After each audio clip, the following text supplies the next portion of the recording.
Rain slammed against the school windows like fists in a panic. A teacher shouted something about getting back inside, but the bark cut through everything. It wasn't a normal bark, it was raw, urgent, desperate. Ghost had never barked like that. He lunged, nearly tearing the leash from Officer Lana Reyes's hand, teeth bared, eyes locked on the small blue backpack crumpled near the art room door. The kids had just been herded back from recess when the storm rolled in, and in the chaos, someone must have dropped it. But Ghost didn't care about thunder or confusion. His hackles were up. He was trembling. And then came that sound from deep inside him. Half growl, half whimper. "Ghost, stand down!" Lana's voice cracked, not out of fear, but disbelief. He was trained, disciplined, retired, yes, but still precise, almost surgical with his responses. She'd seen him sit in gunfire and not flinch. But this was something else. Lana knelt, one hand steadying Ghost's collar as the other reached for the bag. The hallway had gone silent. A dozen small faces peeked from the doorway, their laughter gone, their teachers frozen in a fear they didn't fully understand. She unzipped the backpack slowly. Ghost pressed his nose forward, muscles tense as wire. Inside, a clump of crumpled papers, a metal lunchbox, a broken action figure, and something wrapped tightly in duct tape. Lana's breath caught. She knew that shape. Her fingers didn't shake, but her chest pulled tight as if the hallway had suddenly shrunk to half its size. The smell hit her. Sharp, chemical, wrong. "Evacuate, now!" Her voice cut like a blade. "Take the kids, get out, move!" Ghost barked again, frantic now, as Lana cradled the bag and ran in the opposite direction, away from the classrooms, away from the exits. Behind her, footsteps pounded and doors slammed as the evacuation started. But in her head, it was quiet. Too quiet. She'd been here before. Not here exactly, but in the thick of that silence. In Afghanistan, where Ghost had first learned the language of bombs, buried in sand and secrets hidden in children's toys. He'd saved lives there, dozens, and lost something too. So had she. The stairwell door flew open. Lana bolted down the concrete steps, water from her boots mixing with the storm puddles at the base. She shoved the backpack into a corner of the empty maintenance room, pulled the fireproof bin across it, and backed away. Then waited. Every second stretched like a lifetime. Ghost didn't move. He just sat beside her, his eyes locked on hers. His breathing synced with hers. In and out. In and out. Nothing happened. No blast. No fire. But the weight of what almost was, what could have been, settled over her shoulders like a wet shroud. 20 minutes later, the bomb squad arrived. It was an explosive, crude, rigged to detonate on pressure, hidden inside a hollowed-out thermos, the kind of thing only someone trained, or dangerously well-informed, could build. Lana watched the technicians carry it out like a relic from another life. Her hands were still clenched. She hadn't even realized. One of the teachers approached, shaken. "That backpack, it belonged to Eli. He's only 7. The name didn't register. Lana was still watching Ghost, who had laid down now, his head resting on his paws, eyes half closed like he'd just run a marathon through fire. She crouched beside him, pressing her forehead gently to his. "You still got it, soldier," she whispered. But inside something else stirred, a question, a dread. Who would want to harm a child here, in sleepy Oak Ridge Elementary? And why? She didn't want to believe it was personal or targeted, but the evidence was undeniable. Back at the station, Ghost sat beside her desk while she filed the initial report. He hadn't left her side, not since the moment he'd found that bag. He hadn't worked a real case in years. After the last tour, he'd been deemed too anxious, too unpredictable. Night terrors, shaky responses, whines in his sleep that made new handlers uneasy. But with her, he was different, because they were the same. Both survivors of a war no one wanted to talk about anymore. The next morning, the principal called, said Eli's mother never came to pick him up. Her phone was dead. Address on file, empty. No trace. CPS was already involved, they said. That word again, involved. Like they dipped their toes in but never gone under. Lana pulled up the child's file. Missing father. Repeated absences. One note from a teacher 2 months ago flagged unusual bruises, but followed by a scribbled accidental fall. It was always accidental, but Ghost knew better. She glanced down. He was already staring at her, waiting as if to say, "We're not done." She reached for her keys. "Let's go find Eli." The address was a trailer park off Route 6, the kind of place forgotten by both maps and maintenance. Ghost paced the gravel before the car even stopped. Inside, the air was stale. Curtains drawn, silence clinging to the walls like mildew. Then she saw it, a plate with a half-eaten sandwich, 2 juice boxes, one open, one not. And in the corner, a small shoe turned on its side. Ghost whined, a low, pained sound. There was no sign of Eli, no sign of his mother, but there was a camera tucked inside a smoke detector, and under the bed, a metal box filled with cash and papers. Lana stared. She didn't know what she was looking at yet, but Ghost sat down, perfectly still. That's when she saw the symbol. Scorched into the back of the box, almost hidden beneath dust and tape. A half-sun, a broken cross. She'd seen that before, years ago, on a case that never made the papers. A place raided by Homeland in the middle of the night. A compound. A school that wasn't a school. A rehab that wasn't a rehab, where kids went in and didn't come out the same. That symbol had been carved into every doorframe. Her skin turned cold. This wasn't just about a child or a bomb. It was a message, a warning, or a calling card. She picked up the shoe. It was scuffed, torn along the edge. Inside, in faded ink, property of Camp Lilac. Ghost let out a low growl. He remembered too. Something had been buried. Now it was clawing its way back, and this time, they'd be ready. Lana stood slowly, the weight of the shoe still in her hand. Ghost pressed close to her leg, unmoving. The storm outside had passed, but a darker one had just begun. The air inside the trailer clung to her skin like a fevered memory. Lana turned the shoe over in her hands again, as if the name Camp Lilac would change, rearrange itself into something less threatening. But it stayed, permanently inked, just like the scars on her back. Just like the symbol Ghost had found with his teeth clenched in the desert sand 6 years ago. She looked at him now. He hadn't moved. Ghost's ears were up, his eyes fixed on the hallway beyond the bedroom. It wasn't a noise he heard, it was a memory. Something in this house had him walking old mental paths, triggering ghosts of its own. "Let's see what else they left behind," she murmured. The box she'd found was old, warped by heat, but the lock had already been popped. Inside were names, lists, ages, codes beside them. Some were marked with red ink, some crossed out entirely. Others had notes: compliant, resistance, silent, and Eli's name. Next to it, scribbled in red pen. "Almost ready?" Her stomach twisted.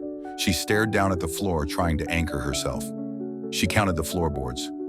1, 2, 3. That grounding trick the therapist had given her after her last panic spiral. But it wasn't working, because this wasn't a memory. It was now. And Eli was somewhere, right now, possibly being moved, hidden, prepped for whatever ready meant. She snapped photos of everything. Documents, symbols, the back of the shoe. Her hands moved fast, automatic. Her mind, however, was a different beast entirely. Ghost nudged her leg once, firm and pointed. His way of saying, "We don't have time for spirals." "Yeah, I know," she whispered. "Let's go." By the time they stepped out into the daylight, her jaw was locked and her pulse was in her ears. She called it in anonymously. There was no trusting channels yet. Not until she knew how deep this went. And Ghost? He led her. Not to the station, but to a name from the past she'd buried like a landmine. Father Tomas Herrera. He was no priest now. Hadn't worn the collar since the day he'd torched his own chapel after discovering what had happened to the kids under his care. He ran a mechanic shop now on the edge of town, fixing more broken souls than engines most days. As Lana pulled into the gravel lot, the old man was already outside, rubbing oil from his hands with a stained towel, a scar that curved beneath his eye like a question mark catching the sunlight. "You look like you just stared down a god," he said softly. "Worse, Lana replied. I saw the past coming back. His gaze dropped to Ghost, and he remembered too. They sat in his office, the fan clicking overhead in its slow rotation. Lana laid out the shoe, the symbol, the list, Eli's name. She didn't have to explain Camp Lilac to him. He'd helped bury the bodies after the last raid, helped testify when no one else had the stomach to. But even then, even after the fire and the charges, no one ever found the founders. Just a handful of low-level staff and a twisted house mother with enough pills in her system to forget her own name. And now they were back. We missed something, she said. Some offshoot, a cell. Maybe they changed their name. Maybe they didn't need to. The world forgets fast. Father Tomas nodded. And monsters change faces. She could feel the walls of time closing in around her. Not just the years, but the things she hadn't said. The ones she'd let walk free. Because they wore clean clothes. Because they had badges. Because sometimes they had court orders and charity grants and said things like, we're just trying to help these children recover. Only later did she learn what they were recovering from. The clink of the ceiling fan, the slow blink of Ghost at her feet, the sting in her eyes she wouldn't admit to yet. You still have that file, she asked, the one from the original raid? Father Tomas hesitated, then walked to the back room and returned with a battered manila envelope.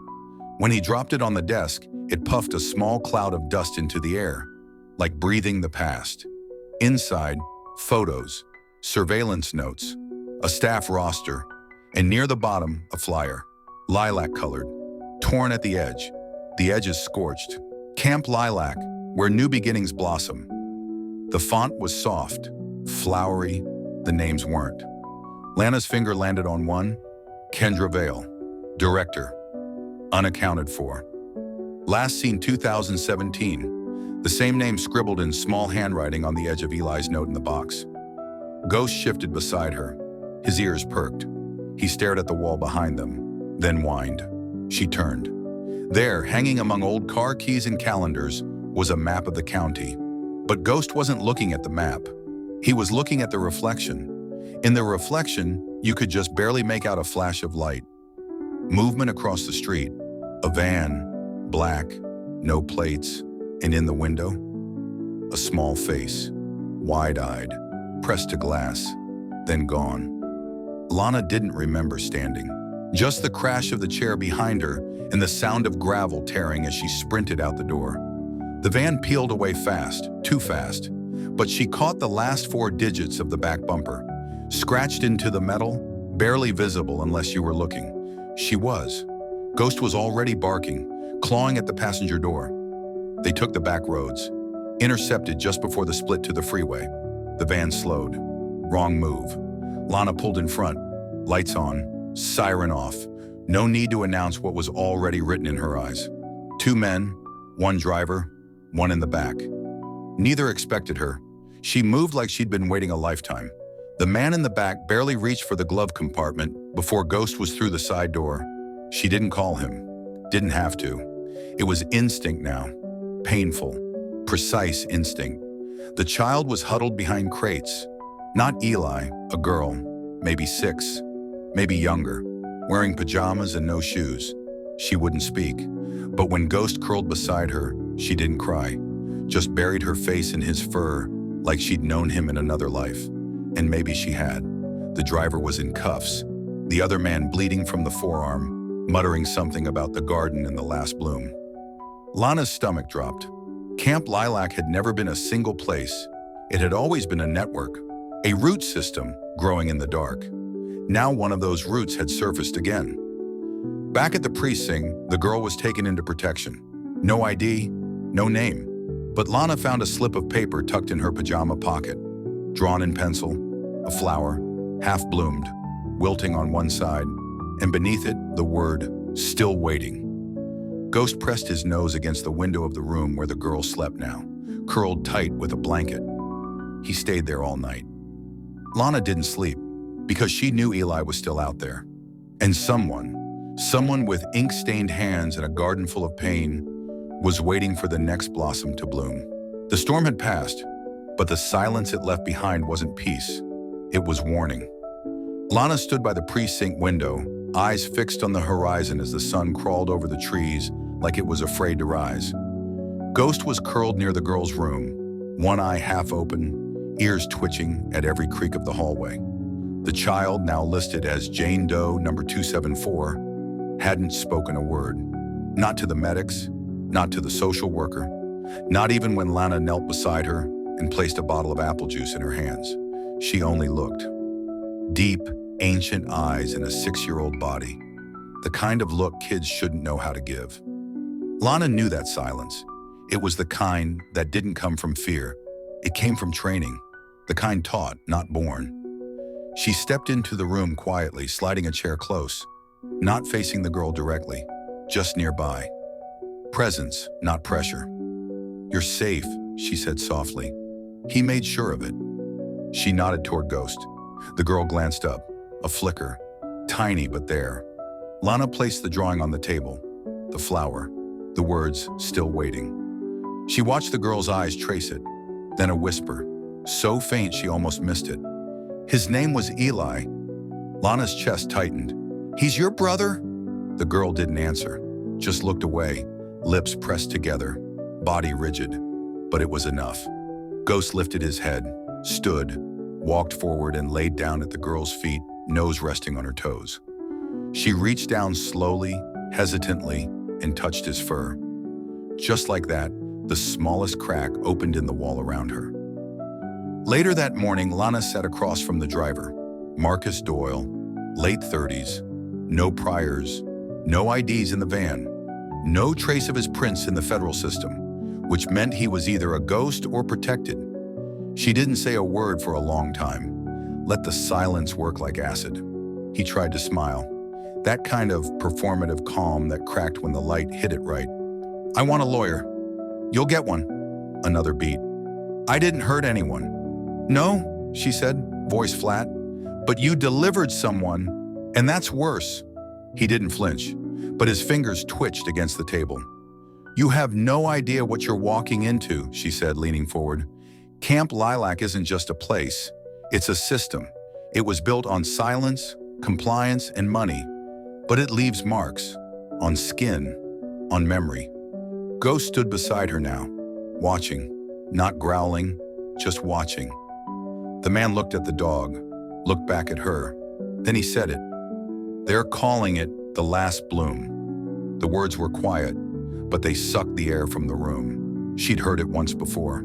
6 years ago, in the basement of a compound outside Jalalabad, written in chalk on a concrete wall where children had been held, beneath a mural of flowers wilting in fire.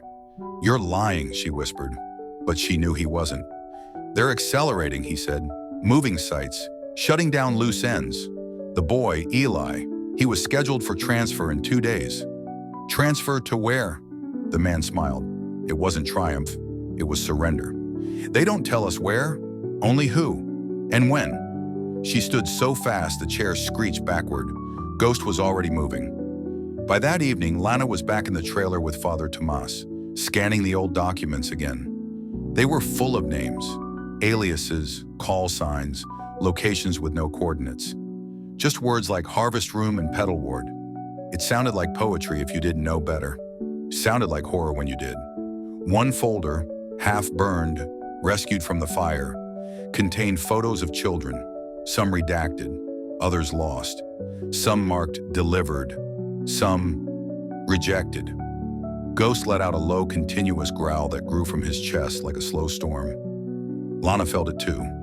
That suffocating rage, the helpless kind that made your ribs ache. She traced her finger over a name on the bottom of one document. Vale Kendra. Still no confirmed death, no arrest, no sighting. But there in the bottom corner was something new, a symbol, embedded like a watermark. Not the half-sun this time. This was a flower, fully bloomed, but the center was empty. A hollow ring, like an eye or a gate. Tomas stared at it for a long time. "They've evolved." "No," Lana said, her voice brittle. "They've adapted." Ghost let out a sharp bark. Lana turned.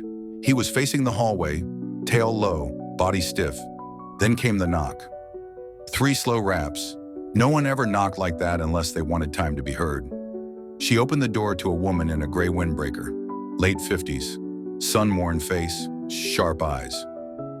"I'm Agent Harper, Homeland." She flashed the badge too quickly. Lana didn't flinch. "What do you want?" "I want to help you stop this." Harper stepped inside, didn't wait to be invited. Ghost stood between them. The woman didn't make eye contact with him. "You're reopening a fire we barely managed to contain last time," Harper said. "We've been monitoring some of the names you've come across. We know about the symbol, the network, the phrase dot, then why aren't you shutting it down?" "Because it's not just domestic," Harper said. "It's international. The web runs through charity organizations, reform schools, rehabilitation centers. We cut one branch, 3 more grow." Lana's voice dropped. "You're saying we can't win." "I'm saying we can't win clean." She placed a file on the table. Ghost sniffed it once, then sat. Inside was a satellite image.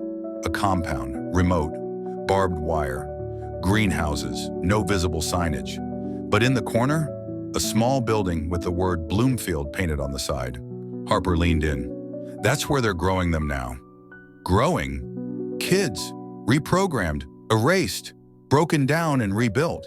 Camp Lilac was just the seed. Bloomfield is the garden." The file included rosters, recent transport logs, and one grainy photo. Eli, face pale, hair cut close, a barcode sticker on his wrist. Lana didn't breathe. She memorized the photo like it was a map, then looked to Ghost. He was already on his feet. She turned to Harper. "How long to get there?" 2 days by legal means, maybe less if you go off the grid." Lana didn't hesitate. "I'm not waiting." And Harper, after a pause, didn't argue. As Lana gathered supplies and strapped on her vest, she could hear the girl from the precinct repeating something in the back of her head. "He said he'd come back for me." Not a threat, a promise. And Lana Reyes did not break promises. She checked Ghost's harness, loaded the tranquilizers, took the file, and left with the storm rising again behind her. They weren't going to Bloomfield to ask questions. They were going to tear the garden out by the roots. The road to Bloomfield didn't exist on any map. Lana drove through miles of pine-thick wilderness where GPS died, and the sky looked bruised with the weight of coming rain. Every tree blurred past like a witness turning away. The further they went, the quieter it got. No radio signals, no birdsong, just the dull hum of tires on dirt and the rhythmic breathing of Ghost in the passenger seat. He sat upright, ears flicking every few seconds, nose pressed near the cracked window like he was tracking a ghost trail no human could sense. Lana didn't speak. Her hands gripped the wheel too tightly, her mind turning the name over and over. Bloomfield. It sounded so gentle. A town you'd drive through on a lazy Sunday, buy strawberries from a roadside stand. Not the kind of name you gave a facility that erased children. They stopped once, deep in a thicket where a rusted service road peeled off into shadows. Lana popped the trunk and checked her gear. Body cam, field first aid, 2 suppressed sidearms, and 1 tranquilizer rifle. Not enough for a siege. But this wasn't a siege. It was a rescue. Ghost pawed at the duffel she hadn't opened yet, the one with his old vest inside. Black, faded, scarred at the seams. She'd buried it once, after Fallujah, after that mission. But now she pulled it out, slow, like lifting a memory that might still bleed. He stepped forward without hesitation. No fear, no doubt. She fastened it across his chest, buckled the clips, and smoothed the fabric over the scars on his side.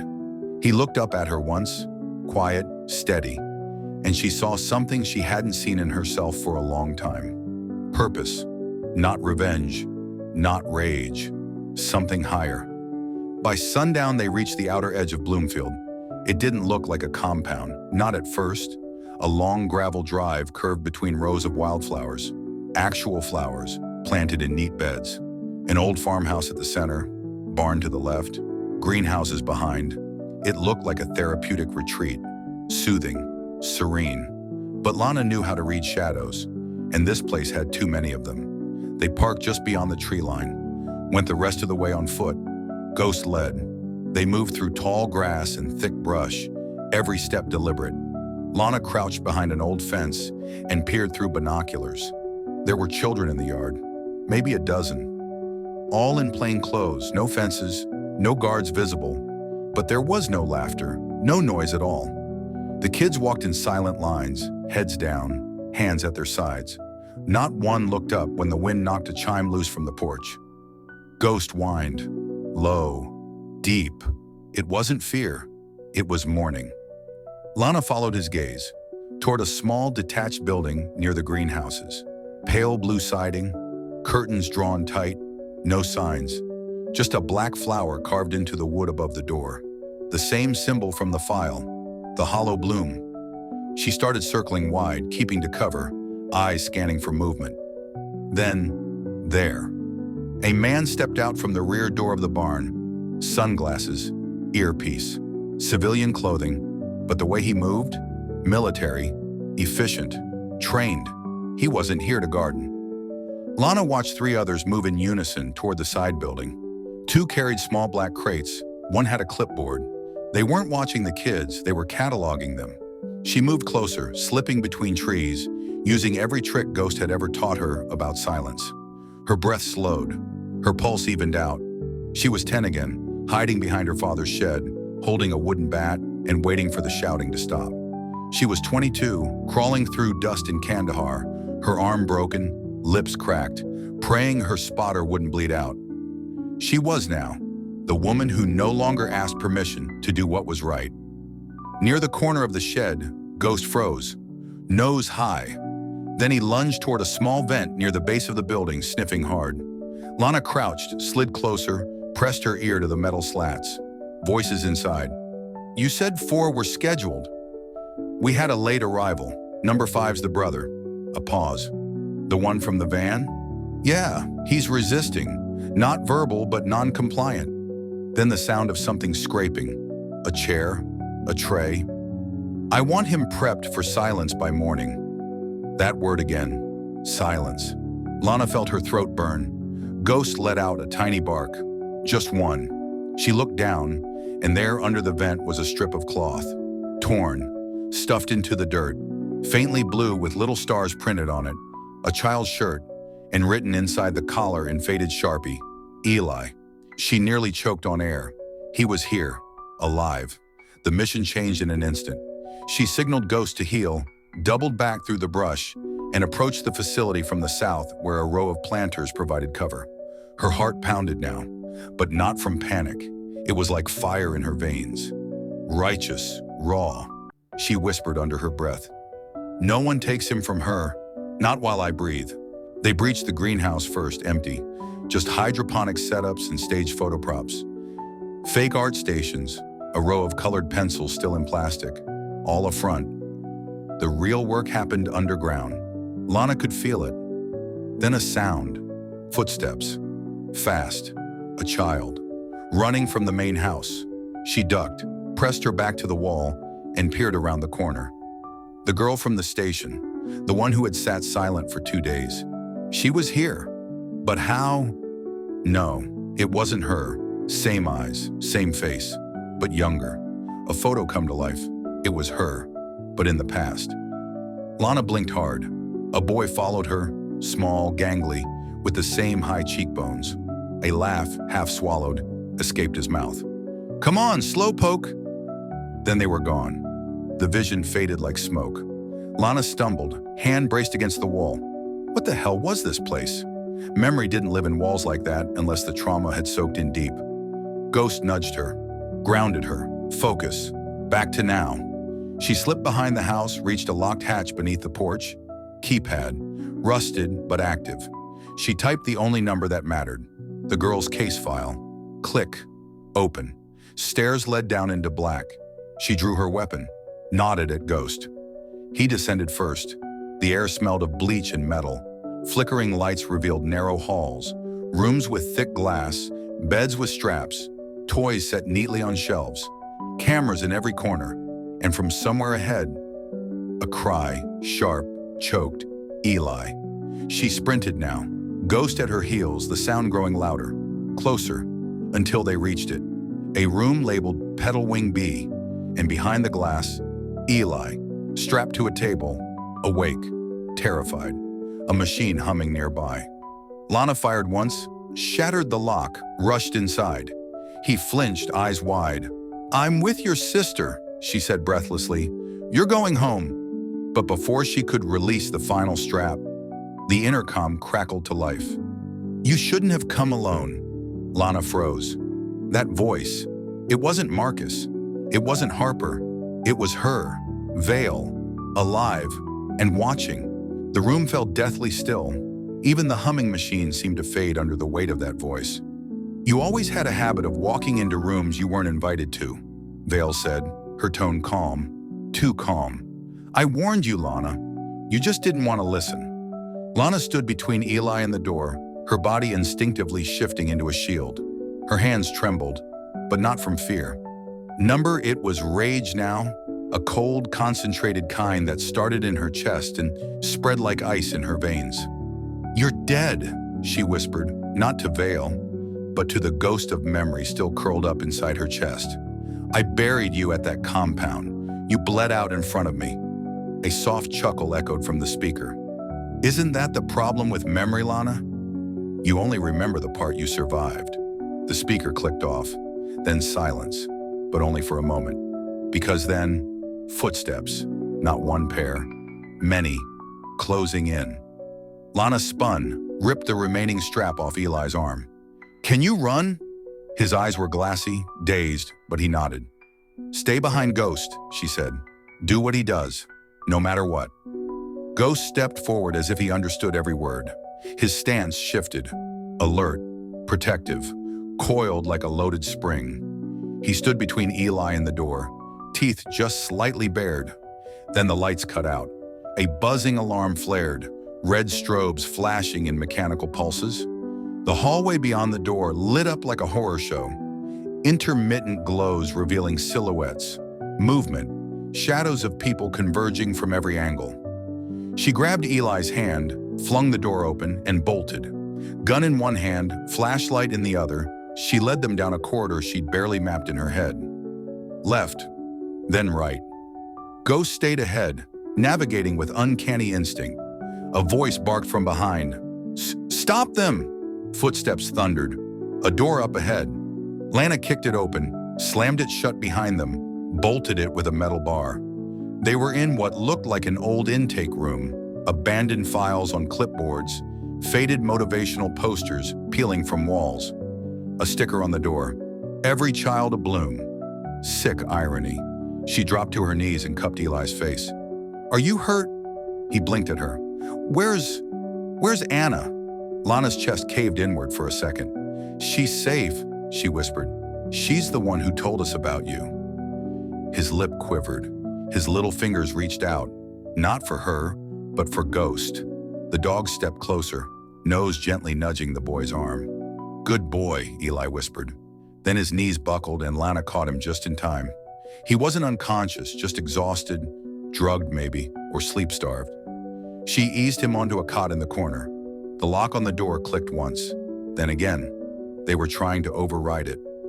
Lana stood slowly, readied her gun, and then a whisper, not from behind the door, from the vent overhead.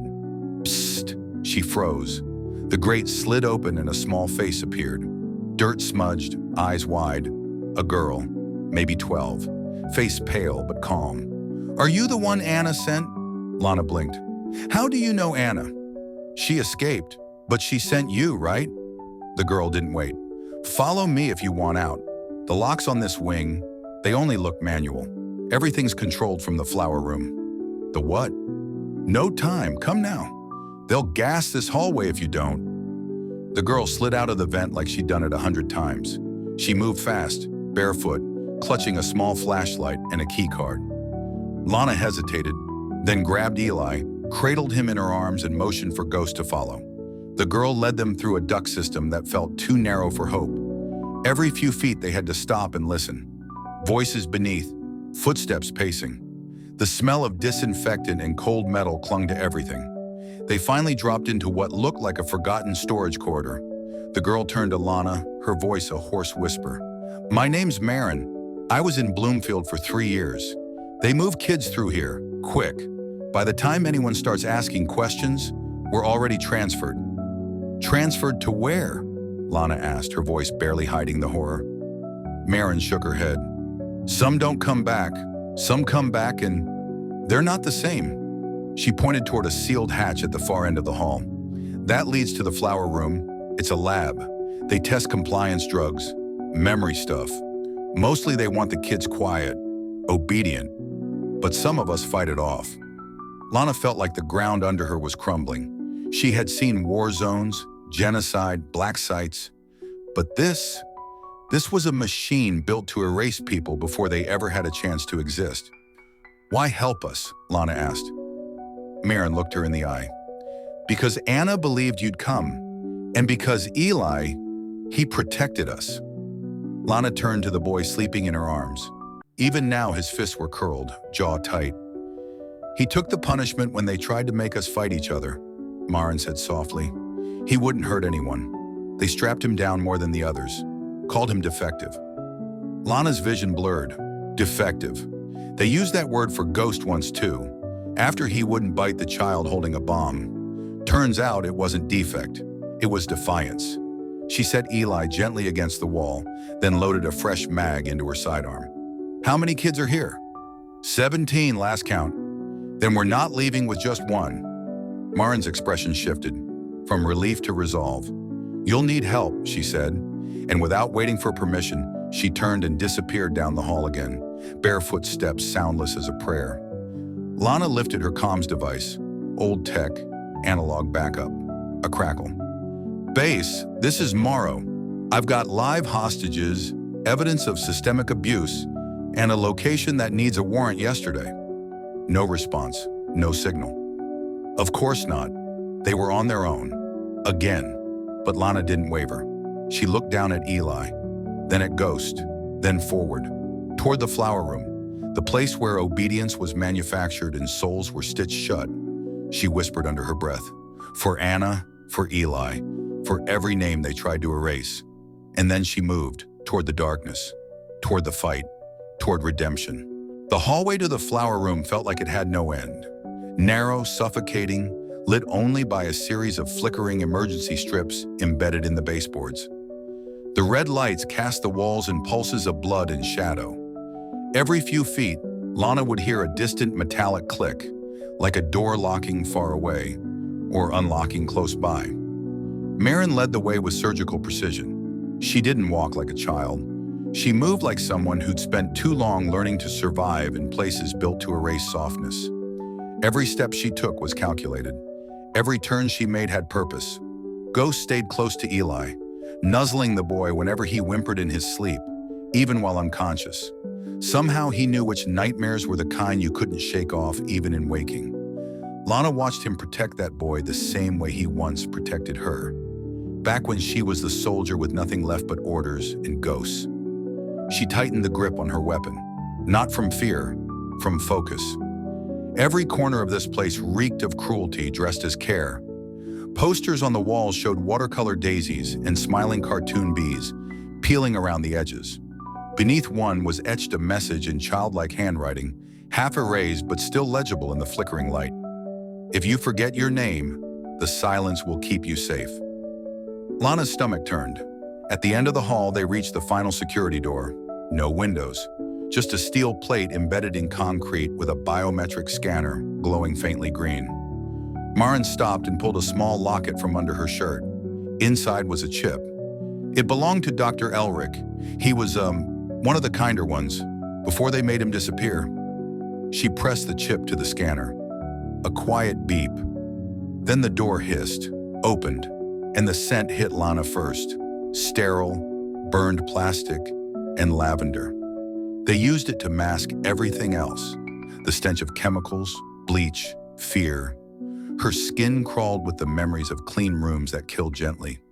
The flower room was nothing like she expected. It was beautiful, terrifyingly beautiful. Glass walls held rare orchids in artificial light. A central tree sculpture made of twisted copper rose from the floor, its roots trailing down into open grates. Everything was bathed in soft blue light, like a spa or a museum. But then she saw them. Beds, dozens. each with restraint cuffs folded neatly at the corners. 4 lines prepped. A wall of monitors showed neurological patterns, vitals and video feeds from rooms she hadn't seen yet. Soundless clips of children trying not to cry. Maren whispered, "They say the more obedient you become, the closer you get to blossoming." That's what they call it. Full compliance, total silence, no memory, no fear. Lana didn't speak. She couldn't. Not until she saw the cages, small, lined with padded walls, dog cages. Ghost let out a low growl, not loud but primal. It wasn't just recognition. It was rage born of a place deeper than instinct. Lana walked to the far monitor, pressed keys, footage rolled, older feeds. She saw Anna, strapped down, eyes open, a man in a white coat injecting her arm, whispering to her. She didn't respond. But in the corner of the screen, someone else moved. Vale. She was alive, her hair now iron gray, cut with military precision. She wore no badge, just gloves, and that smile, thin, methodical. Lana clenched her jaw, forcing the scream back down her throat. Vale leaned in close to Anna's face in the footage and whispered, "They'll never believe her, even if she remembers, and if she doesn't, even better. One more bloom, perfectly grown." The screen went black. Lana's hand shook as she powered it off. A voice came from behind. "I tried to shut it down once."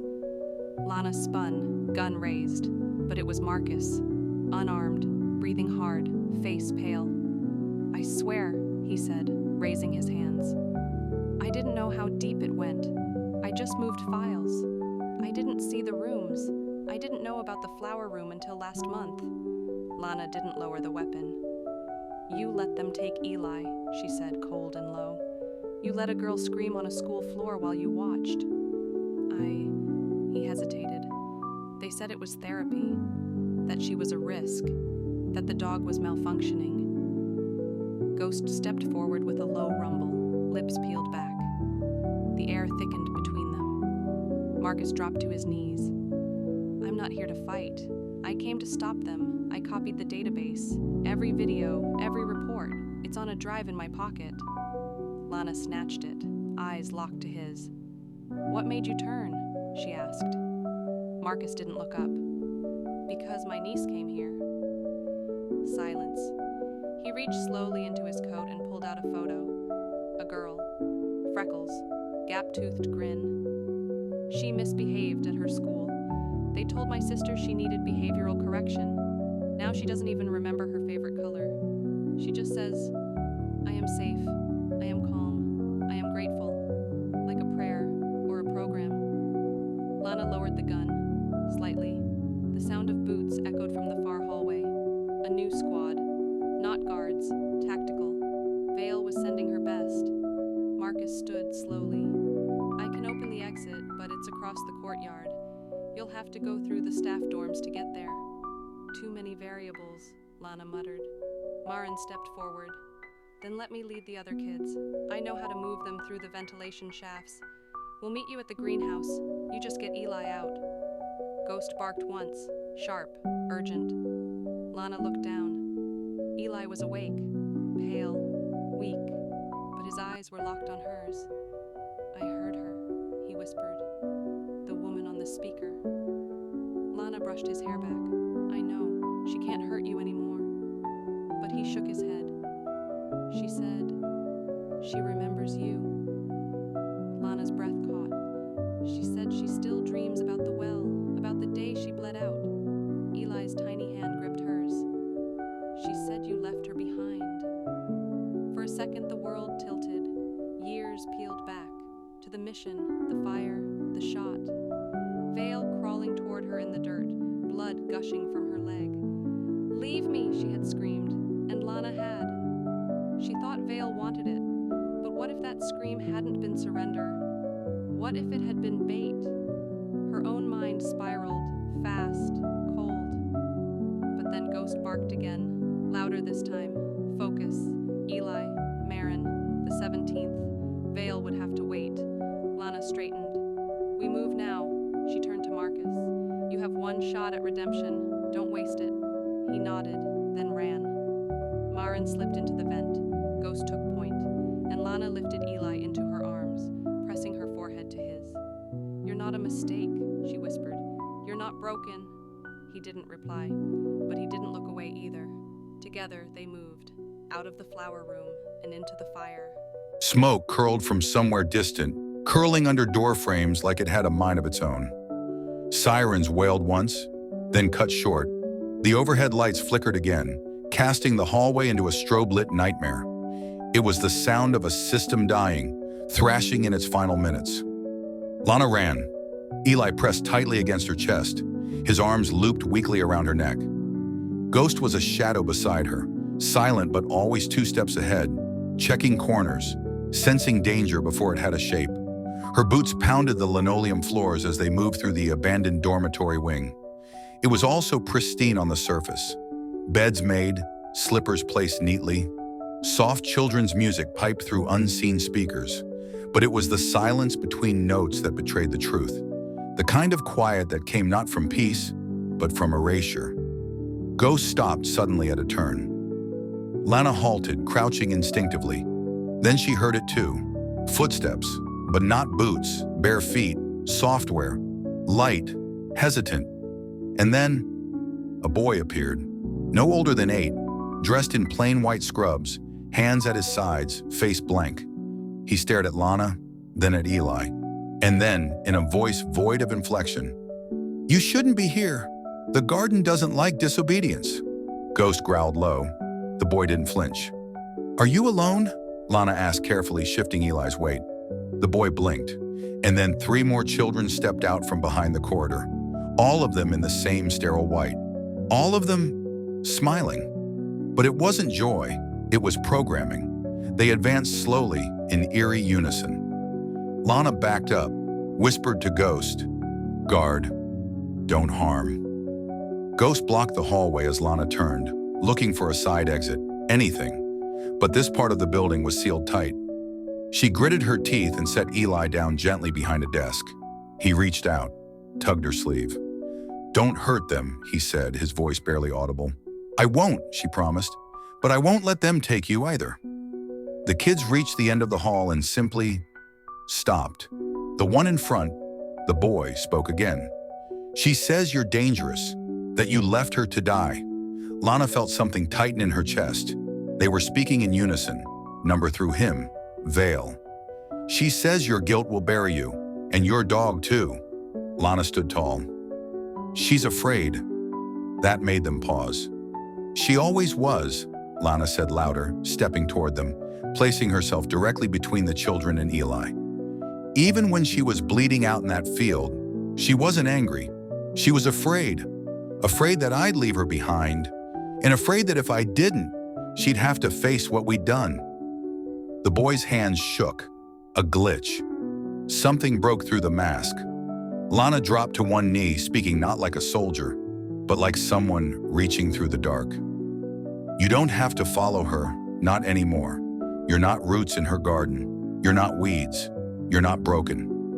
He blinked, once, twice, then turned and walked away. The others followed. No words, just silence. The kind that, this time, wasn't erasure, but awakening. Ghost let out a quiet huff and returned to Eli's side. They were close now. The greenhouse wing was just beyond the next corridor, a long glass hallway, bathed in unnatural light, bordered by overgrown vines and humid walls. As they approached the final set of double doors, Lana spotted Marcus waving frantically through the fog glass. The back exit was propped open with a broom handle. She almost smiled, but then her comm crackled, a low frequency, a voice distorted but unmistakable. "Did you think it would be that easy?" Lana's spine stiffened. "Vale, you always liked theatrics," Lana growled, her thumb hovering over the comms mic. "But you never had the stomach for aftermath." "I don't need to stomach anything," Vale replied. "I built this place while you were chasing redemption in deserts and war zones. You think saving one boy changes what we did?" Lana didn't respond. "Tell me," Vale said, her voice almost gentle. "When you shot that child in Kabul, did he cry first or just fall quiet?" Lana's hand curled into a fist so tight her knuckles cracked. Ghost's ears went flat. Eli stirred beside her, reaching out to squeeze her hand. And in that moment, she understood. Vale wasn't here to win. She was here to break her. But this time, Lana didn't shatter. She stood, looked straight through the glass doors and into the humid corridor beyond. Marcus was shouting, pointing at something behind her. A shadow. Number many. From behind the vines, figures emerged. Men in black tactical armor, moving in silence. Gas masks in place. No insignia, no names, no identities. Cleaners. Lana had seen them before. Brought in when operations had to vanish overnight. When bodies had to be buried under policy and words like containment breach. "Marcus," she shouted, "get the kids out! But you, go!" Ghost surged forward, slamming the doors closed with his full weight. They latched with a finality that echoed down the hallway like thunder. She turned and faced the corridor.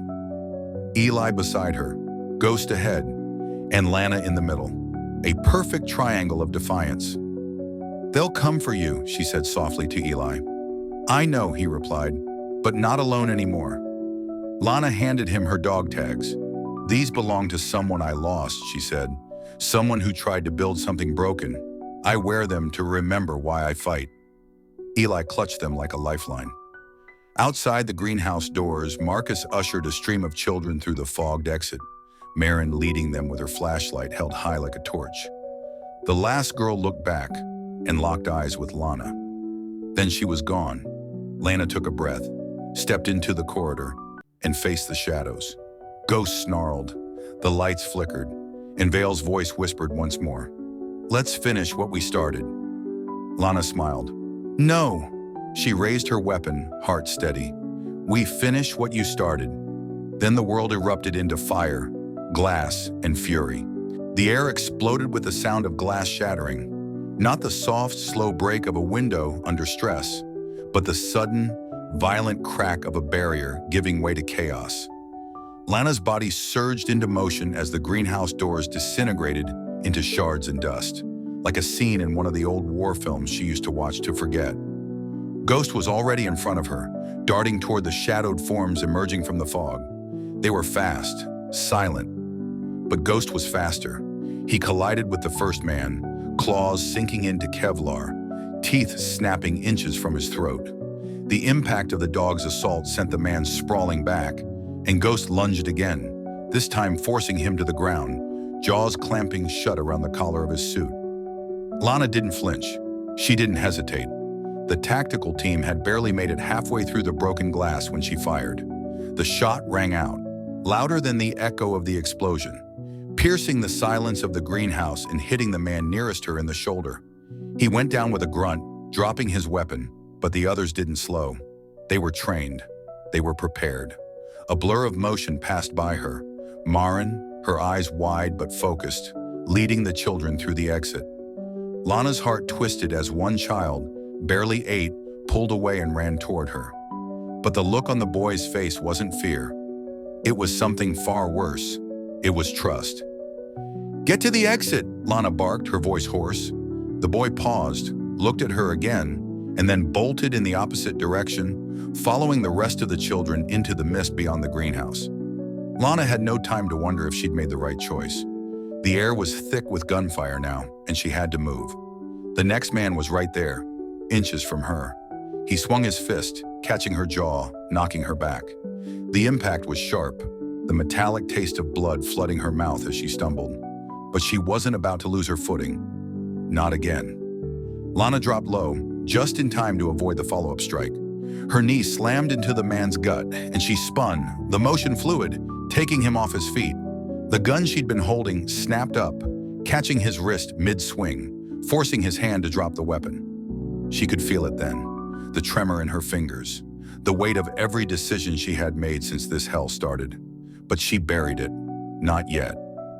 Ghost was back by her side, blood dripping from his paws as he bared his teeth at the remaining attackers, a snarl like thunder rumbling in his chest. The man he'd been holding down earlier scrambled to his feet, reaching for his sidearm, but Ghost was too fast. He lunged again, biting the man's arm, shaking him like a rag doll, sending him to the ground. Lana didn't hesitate. She fired. The shot wasn't clean. It never was in these moments, but it found its mark. The man's body jerked, crumpling to the floor. "Get Eli out of here." It was a whisper, barely audible over the roar of combat. Lana whipped around. Marin was gone, but she knew the children would be safe. The ones still running, still surviving. Marin knew how to protect them, how to move them in the shadows. They had their own kind of courage. But it was Eli she was worried about. She glanced over her shoulder, eyes darting around the dark corridor. The greenhouse had already become a war zone. Smoke curled into the rafters like the remnants of a fire long forgotten, and debris lay scattered in twisted heaps. The soft light from the plants, now in tatters, cast eerie, jagged shadows against the walls. Then she saw him.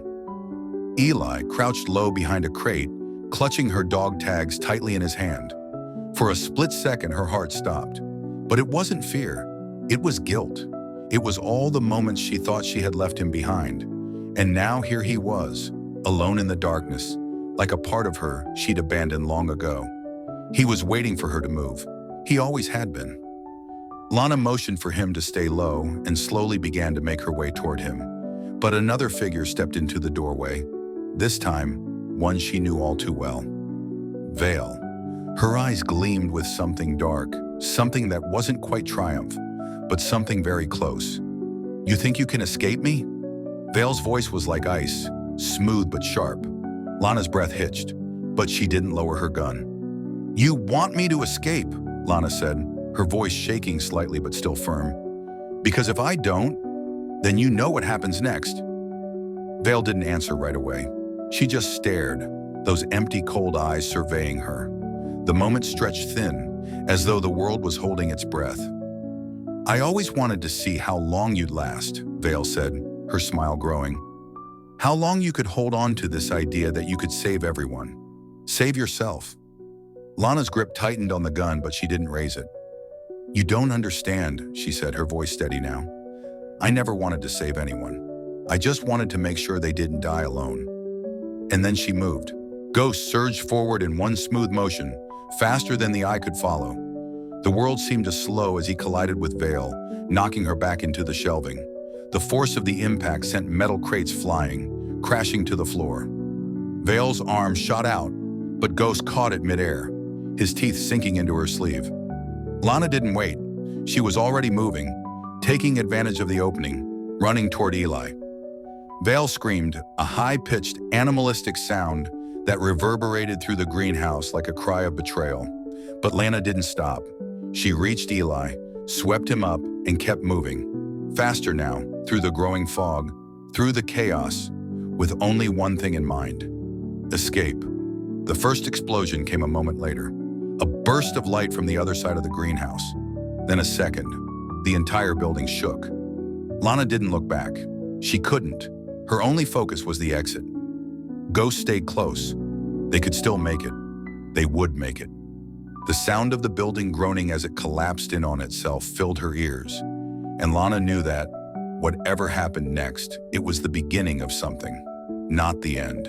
Somewhere beyond the ruins of the greenhouse, the world would burn. But in the ashes, maybe, just maybe, they would find the way forward. The air was thick with dust, the stench of burning metal curling into every breath. Lana's feet barely touched the ground as she sprinted, Eli's small body clutched tightly to her chest. Every step felt like a fight against gravity, as if the earth itself was trying to pull them back into the ruins.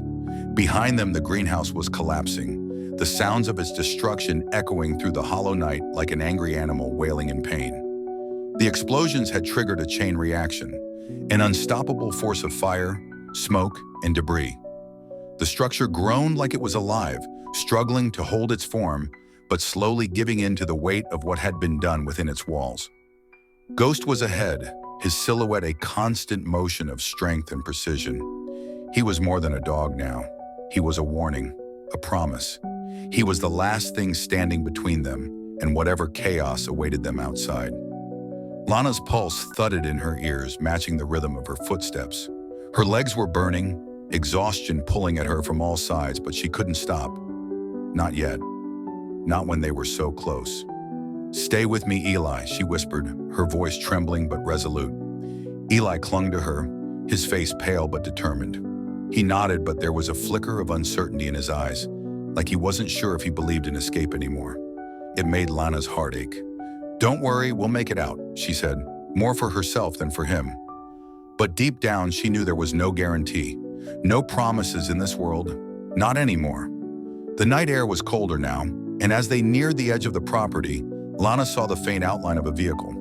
Marcus, Maren. They were already halfway down the road, huddled in the back of a van, watching them. Lana didn't slow. She could feel it, the tightening in her chest, the way every breath became harder to take. The weight of what had happened, of what was still to come, was too much for her to bear, but she didn't have the luxury of slowing down. "Come on," she said under her breath, more to herself than anyone else. But then, a sound, a snap, the sudden crush of a boot against gravel. The ground seemed to lurch beneath her as Ghost stopped dead in his tracks, his head snapping around. Lana didn't need to look to know what that meant. They were here. Lana spun, instinct kicking in. She pulled Eli closer, ducking down behind a row of abandoned cars. She could hear the engines, the low hum of military-grade vehicles drawing closer. They weren't here for anyone but her. Her fingers wrapped around the cold steel of her sidearm. The weight was comforting, familiar, but it wouldn't be enough. It never had been. The headlights from the vehicles slashed through the darkness, and the unmistakable sound of boots hitting gravel grew louder. Ghost growled low, but Lana could hear the hesitation in his voice. Even he could feel it, the shifting of the world around them, the feeling of inevitability closing in.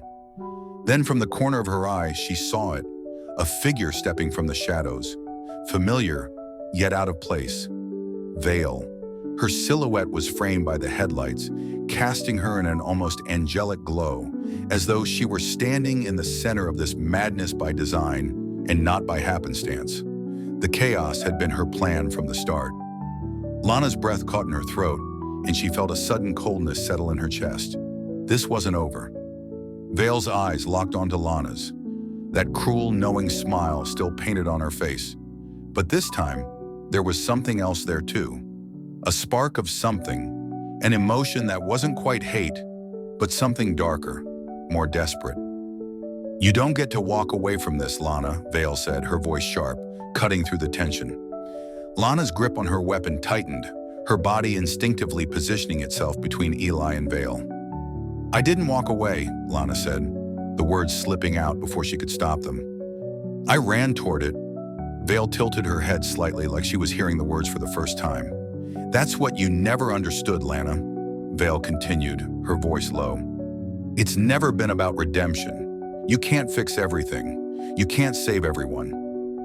Lana's pulse spiked as she took a step forward, the heat of the situation making her vision blur. She wanted to shout, to scream that everything she had fought for did matter, that she wasn't just running anymore. But she held her ground, focusing on Vale, on the truth of this moment. "I didn't try to save anyone," Lana said, her voice unwavering. "I just tried to make sure they didn't die alone. And that includes you." Vale laughed, but it was hollow. There was nothing left of her behind that laugh. "You think I'm the one you need to fix?" Vale said. "You think you're the hero in this story? In the end, all of this is just a cycle, Lana. One you can't break. The garden is already growing again. The new seeds have been planted." Lana felt a chill crawl up her spine. She hadn't thought about that, about the future, the legacy of everything they had done. "You think it ends here?" Vale continued, her eyes narrowing. "This is just the beginning." But before Lana could react, before she could even take a step, she heard it. A gunshot, sharp, clean, and then another. The world seemed to slow again, the chaos pausing for just a second. Ghost growl turned into a bark, and as Lana spun around, she saw Marcus standing by the van, a rifle in his hands. He had fired first, and then it hit her. They'd been ready. Marcus wasn't just a bystander in this fight. He wasn't just the man she tried to protect. He was with her through all of it. A soldier, not unlike herself, who'd never left the battlefield. And in that moment, Lana realized something else. Vale had underestimated them. All of them. The soldiers in the distance were already closing in, but Marcus's shots had already created a rift, a sliver of hope in the crushing storm. Lana turned back to Vale, her voice steady, a hard line in her chest. "It ends now. Here." Vale's eyes darkened, her jaw tightening. She opened her mouth to speak, but the words never came. Instead, Lana moved, swiftly, decisively, and in that final moment, she knew the fight was over. But it wasn't the end. It was just the beginning of a new battle. The chaos seemed to freeze. Time itself held its breath as the dust of the destroyed greenhouse swirled around them, carried on the wind that was beginning to settle. The last of the soldiers in Vale's faction were already retreating, their orders clear, their strength faltering. But Vale was different. She stood tall in the flickering headlights, a figure carved from the very shadows she had used to control the chaos. Lana's chest heaved, but she didn't let her gun waver. Her hands were steady, despite the storm of emotions crashing inside her.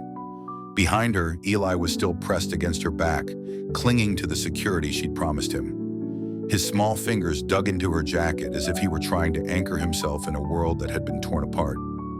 Ghost stood by her side, his fur matted with blood, but his eyes burned with loyalty. He would never leave her. Vale, though, remained still. Her eyes, once filled with cold confidence, now seemed distant, haunted. "You think this changes anything?" Vale asked, her voice quieter now, but still laced with venom. "You think you've stopped it all? The garden is just one of many. We are the system. You can't burn it down. It will grow again." Lana's pulse was steady now, her heart like a drum in her chest. She looked Vale in the eyes, her voice clear and unwavering. "You don't get it, do you?" Vale's brows furrowed, but Lana didn't wait for a reply. "We're not trying to burn it all down," she said. "We're trying to build something new, a place where people like you can't control the narrative anymore, a place where the truth always has a voice." Lena paused, her eyes narrowing slightly as she thought about the dark paths they had walked together. "The garden might grow, Vale, but it won't be the same." The words hung in the air, heavy with the weight of everything that had come before. The wreckage of the past, the ghosts of their former selves, and the shattered dreams of a world that might have been different if they had all made different choices. And then, it happened. The gunfire, sudden and sharp, shattered the stillness like glass. Vale's eyes widened for just a split second before the first bullet struck.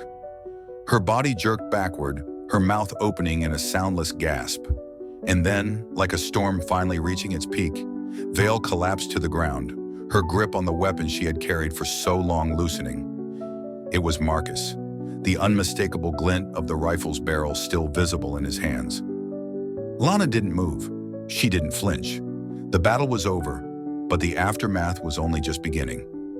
"She'll be taken care of," Marcus said quietly, stepping forward as he lowered the rifle. He wasn't smiling. There was no relief in his eyes, only the exhaustion that came after a war fought on many fronts. "It's done, for now." Lana nodded, her gaze shifting to Eli. His wide eyes were fixed on the fallen figure of Vale, confusion mixing with fear. "It's over, Eli," Lana said gently, turning to him. "We're going to be okay. You're going to be okay." Eli didn't respond at first, but then, as if realizing the weight of what Lana had said, he nodded. It was small, almost imperceptible, but it was a start. "Come on," Lana said, her voice soft, but with a determination that burned like fire. "Let's go home." The walk back to the van was quiet. There were no more explosions, no more gunshots, just the distant hum of engines and the soft rustle of the wind through the trees. The world seemed to breathe again, almost as if it had forgotten how. The wreckage of the greenhouse was now a silent witness to what had happened. Marin had taken the children far away, farther than the soldiers could reach. She'd kept her promise, and for that, Lana would always be grateful. But now it was their turn to heal. They had survived, and they would rebuild. As they climbed into the van, Lana could hear Eli's voice, barely above a whisper. I didn't think anyone could stop her," Eli said, looking up at Lana with wide eyes. "But you did." Lana's heart tightened as she met his gaze. He was still just a boy, trying to understand a world that had torn itself apart. And yet, in that moment, his words hit harder than anything else. You did. She was just a soldier, just a person who had done her best to protect the ones she loved. But in his eyes, she saw something else. Hope. The same kind of hope she had seen in him when they had first met. A flicker that had never been extinguished, even in the darkest of times. And maybe that's all they could really do. Give each other hope, even when the world around them was crumbling. Ghost sat in the back of the van, his head resting on Eli's lap, as if he too knew that their journey was far from over. The road ahead would be hard. They would face new challenges, new battles, and the ghosts of the past would always be there, lurking. But for the first time in a long time, Lana didn't feel like she was carrying all of it alone. As the van pulled away, disappearing into the horizon, the last remnants of smoke rising behind them, Lana looked out the window at the sky. The storm was over, but the fight for their future, their new beginning, had only just begun. And as long as they had each other, she knew they would keep fighting, keep moving forward, together. If this story moved you even a little, don't forget to like, share, and drop a comment below. I'd love to hear your thoughts. And if you want more powerful emotional stories like this one, make sure to subscribe to the channel and turn on the notification bell. There's so much more to come.